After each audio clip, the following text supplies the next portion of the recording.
ശരാശരി വ്യതിയാന ചെലവ്, ആവറേജ് വേരിയബിൾ കോസ്റ്റ്, ചുരുക്കിയിട്ട് AVC എന്ന് പറയും.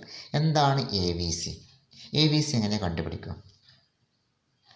അതേപോലെ AVC കർവിൻ്റെ രൂപം, ഷേപ്പ് എന്താണെന്ന് നോക്കാം. മൊത്തം വ്യതിയാന ചെലവിനെ, അതായത് TVCയെ ഉൽപ്പന്നത്തിൻ്റെ അളവ് കൊണ്ട് ഹരിക്കുമ്പോൾ ലഭിക്കുന്നതാണ് AVC.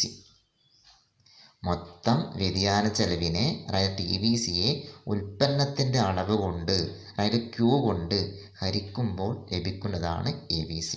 ഇക്വേഷൻ കൊടുക്കുകയാണെങ്കിൽ AVC സമം TVC by Q. TVC by Q. TVC total variable cost. Okay, total variable കോസ്റ്റിനെ, മൊത്തം വ്യതിയാന ചെലവിനെ Q കൊണ്ട് ഹരിച്ചാൽ AVC ലഭിക്കും. ഒരു എക്സാമ്പിൾ, TVC 100 ആണെന്ന് വിചാരിക്കാം, Q 2 ആണെന്ന് സങ്കല്പിക്കാം. അതിനാണ് AVC എങ്ങനെയാണ്? 100 ഹരിക്കണം 2 ഈസ് ഈക്വൽ ടു 50, 50. അതാണ് AVC. ശരാശരി വ്യതിയാന ചെലവിൻ്റെ ആകൃതി, അതായത് AVCയുടെ ആകൃതി, AVC വക്രത്തിൻ്റെ ആകൃതി ഇംഗ്ലീഷ് അക്ഷരമാലയിലെ U ആകൃതിയാണ്. ഓക്കെ, ആദ്യം AVC കുറഞ്ഞു വരുന്നു, പിന്നെ മിനിമത്തിലെത്തുന്നു, പിന്നെ AVC ഇൻക്രീസ് ചെയ്യും, വർദ്ധിക്കും. ഓക്കെ, മനസ്സിലാക്കി വെക്കുക ഇക്വേഷനും കർവും.